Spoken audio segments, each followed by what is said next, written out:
Hello seventh class. Welcome to हर घर बनी पाठशाला। स्टूडेंट्स, जैसे कि आपको पता है कि आपको आपके जो व्हाट्सएप ग्रुप है स्कूल के, उसमें एक वर्कशीट आपको सॉल्व करने के लिए हर रोज़ आपको किसी न किसी सब्जेक्ट की भेजी जाती है। तो आज 4 सितंबर को आपको इंग्लिश की वर्कशीट सॉल्व करने के लिए मिली थी, जो कि आपकी बुक के chapter the cop and the anthem से ली गई थी। और जिस बुक से इस चैप्टर को लिया गया है उस बुक का नेम है एन एलियन हैंड। तो इसको हम रीड करेंगे और इसका कॉम्प्रिहेंशन हम सॉल्व करेंगे। यहाँ पर let us do the comprehension. Read the following passage given on page 20 of your book, An Alien Hand, from the chapter The Cop and the Anthem. Carefully and answer the question that follow. तो आपने N alien hand book से आपको ये जो chapter है the cop and the anthem, इसमें से ये एक्सट्रैक्ट आपको दिया गया था। तो और साथ में क्वेश्चन है इसमें नीचे, तो आपने पैराग्राफ को अंडरस्टैंड करना था और इस पैराग्राफ के आधार पर आपने नीचे दिए गए क्वेश्चन को सॉल्व करना था। इसके क्वेश्चन को आपने आंसर करना था। तो हम पैराग्राफ को पहले रीड करेंगे। Sophie moved restlessly on his seat in Madison Square. Sophie अपनी सीट पर मेडिसन स्क्वायर में वो बेचैन होकर इधर उधर वो मुड़ता है, इधर उधर वो घूमता है। There are certain signs to show, वहाँ पर कुछ एक ऐसे निशान थे, ऐसे संकेत थे दैट विंटर इज़ कमिंग, जो बताते थे कि सर्दियाँ आने वाली हैं। Birds begin to fly south, पक्षी दक्षिण दिशा की ओर उड़ना शुरू कर रहे थे। People want new warm quotes, लोगों को नए गर्म कोटों की आवश्यकता थी। And Sophie moves restlessly on his seat in the park, और सोफी अपनी पार्क में अपनी सीट पर वो बेचैन होकर इधर उधर वो घूमता है। When you see the signs, जब आप ऐसे संकेतों को देखते हैं, you know that winter is near, आप जानते हो कि सर्दियाँ आने वाली हैं। A dead leaf fell at Soapy's feet, एक मरा हुआ मतलब सूखा हुआ पत्ता सोफी के पैरों पर गिरता है। That was a special sign for him, वो उसके लिए एक खास संकेत था। दैट विंटर वॉज कमिंग, की सर्दियाँ आ रही थी। It was time for all who lived in Madison Square to prepare, तो मेडिसन स्क्वायर में जो भी लोग रहते थे, ये निशान, ये संकेत उन सभी के लिए थे कि उनको तैयार हो जाना चाहिए सर्दियों के लिए। Soapy's mind now realize that fact, Soapy के दिमाग को अब इस सत्य का एहसास हो गया। द टाइम हैड कम, समय आ चुका था। He had to find some way to take care of himself during the cold weather, अब उसको कुछ तरीके सोचने थे अपने आप की सर्दियों में, ठंडे मौसम में अपनी देखभाल रखने के लिए उनने कुछ तरीके उनको सोचने थे। एंड देयर फोर, और इसलिए ही move restlessly on his seat, इसलिए वो अपनी सीट पर बेचैन होकर घूमता है। यहाँ पर आपको कुछ एक वर्ड के मीनिंग दिए गए हैं। Southern skies means warm places. Blackwell's island name of a prison, Blackwell island इसी किसी एक जेल का नाम है। If Sophie went to prison, अगर वो जेल जाता है। The government would look after his food and stay, तो गवर्नमेंट उसके भोजन और उसके ठहरने के लिए उसकी देखभाल करेगी। Cop means policeman, American English में पुलिसमैन को कॉप कहा जाता है। और यहाँ पर आपको क्वेश्चन दिए गए थे। फर्स्ट क्वेश्चन था द मेन कैरेक्टर इज, इस चैप्टर में जो मेन कैरेक्टर है वो कौन है।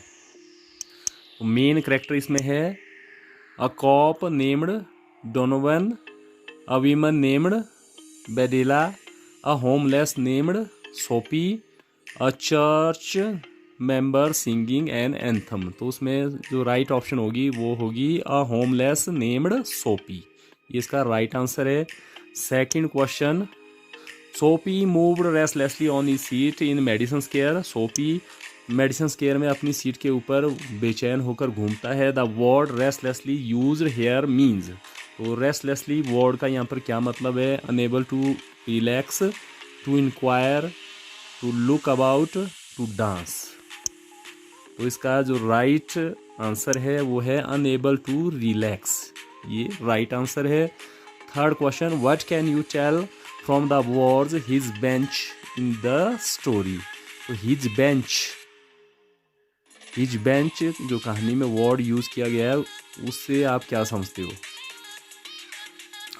He was famous, he built it, it was his spot, it had his name on it.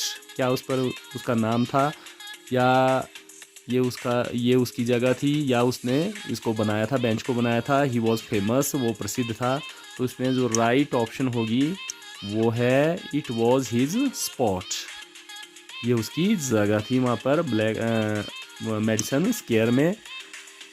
Second question, read the following passage given on the page number 22 of the chapter. तो 22 page number पर chapter के आपको जो passage दिया गया है, the cop and the anthem of your book an alien hand and answer the question that follow. तो alien hand book में से आपको ये चैप्टर है। तो आपने जो नीचे दिए गए क्वेश्चन है इनके आंसर करने हैं। फर्स्ट ऑफ ऑल आपने पैराग्राफ को केयरफुली रीड करना है। There were many easy ways of doing this. इसको करने के कई आसान तरीके थे। द मोस्ट प्लेजेंट वे, सबसे सुखद तरीका था, to go and have a good dinner at some fine restaurant. जो सबसे सुखद तरीका था इस काम को करने का, मतलब जेल जाने का जो सबसे आसान तरीका था वो था कि जाकर किसी अच्छे से रेस्टोरेंट में अच्छा सा भोजन करे, रात को भोजन करे। देन ही वुड से, तब वो कहेगा, that he had no money to pay, कि उसके पास चुकाने के लिए पैसे नहीं हैं। And then a cop would be called, तब किसी पुलिस वाले को बुलाया जाएगा। It would all be done very quietly, ये सब बिल्कुल चुपके से हो जाएगा। The cop would arrest him, police वाला उसको पकड़ लेगा। He would be taken to a जज, तो उसको एक जज के पास ले जाया जाएगा। द जज वुड डू द रेस्ट, और जज बाकी का काम कर देगा। अब यहाँ पर आपको कुछ एक क्वेश्चन के आपको आंसर करने थे। तो फर्स्ट क्वेश्चन जो था वो था, there were many ways of doing this. इस काम को करने के बहुत सारे तरीके थे। Doing what is being mentioned here, तो डूइंग का यहाँ पर क्या मतलब है? तो इसका आंसर होगा, सेकंड क्वेश्चन का फर्स्ट पार्ट, इसका आंसर होगा, Soapy wanted to get arrested. Soapy पकड़ा जाना चाहता था। There were many ways to get arrested, तो पकड़े जाने के कई तरीके थे, हिरासत में लिए जाने के कई तरीके थे। तो डूइंग सो का ये मतलब है। Next question, what is Soapy's first idea to get arrested. तो पकड़े जाने का, गेट अरेस्टेड, अरेस्ट होने का सोफी का पहला तरीका क्या था? पहले उसने क्या तरीका अपनाया था, तो उसके बारे में हम देखेंगे। इसका आंसर होगा, Soapy's first idea was to go and have a good dinner at some fine restaurant. तो पहला तरीका उसका ये था कि जाकर किसी अच्छे से रेस्टोरेंट में वो रात को अच्छा सा भोजन करे। तो ये इसका राइट आंसर होगा। Next, why does Soapy want to get arrested. Soapy arrest क्यों होना चाहता था? तो इसका आंसर होगा, next, Soapy wanted to go to Blackwell Island. Soapy Blackwell Island जाना चाहता था, and for his winter stay there. तो सर्दियों को वहाँ ठहरने के लिए ब्लैकवेल आइलैंड जेल वो जाना चाहता था। That is why he wanted to get arrested, इसीलिए वो पकड़ा जाना चाहता था। तो इसका आंसर होगा। Next, match the words in column A with their meanings in column B. तो कॉलम ए में जो वर्ड्स दिए गए हैं, बी में उनके मीनिंग्स दिए गए हैं। तो आपने वर्ड को उसके मीनिंग के साथ मैच करना है। तो फर्स्ट वर्ड था साइंस, साइंस मीन्स संकेत। कॉप्स, कॉप्स मीन्स पुलिस वाला। Prison, prison means jail. Hanging around means इधर उधर घूमना, आवारा घूमना। Argue, argue means to protest. तो इसका जैसे यहाँ पर ऑप्शन दिए है, jail, roaming, indications, protest, policeman. तो इनको हम मैच करेंगे, इस तरह से मैच होंगे ये। साइंस, साइंस का होगा इंडिकेशंस, इंडिकेशन होता संकेत। Cop, policeman. Prison, jail. Hanging around means roaming and waiting, roaming and waiting. Argue, argue का मीनिंग होगा प्रोटेस्ट। तो इस तरह से हम मैच करेंगे। आपने फेयर कॉपी में इनको लिख लेना है और इसका फ़ोटो सेंड करना है अपने ग्रुप में। Next and last question, look at the picture below and right 5 sentences about सोपी।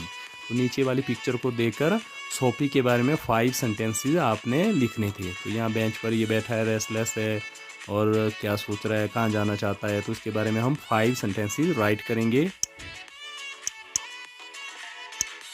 First sentence, Soapy has no home, he is homeless. Soapy का कोई घर नहीं है, वो बेघर है। He sitting on a bench in Madison Square, Madison Square में वो किसी बेंच पर बैठा है। He wanted to get arrested, वो अरेस्ट होना चाहता है। There are many ways to get arrested, arrest होने के कई तरीके थे। Fifth sentence, first he goes to some fine restaurant to have dinner, पहले वो किसी अच्छे से रेस्टोरेंट में रात का खाना खाने के लिए जाता है। सोपी इज़ रेस्टलेस, लास्ट सेंटेंस, सोपी इज़ रेस्टलेस। तो इस तरह से हम वर्कशीट को सॉल्व करेंगे। उम्मीद है कि अब आपको समझ आ गया होगा कि किस तरह से वर्कशीट को सॉल्व करना है। तो फेयर कॉपी में इसको राइट कर लें। अगर आपको मेरा वीडियो पसंद आया तो वीडियो को लाइक करें, शेयर करें, कमेंट करें और मेरे यूट्यूब चैनल गुरुगिरी इंग्लिश क्लासेस को सब्सक्राइब करें। Have a nice day, thank you.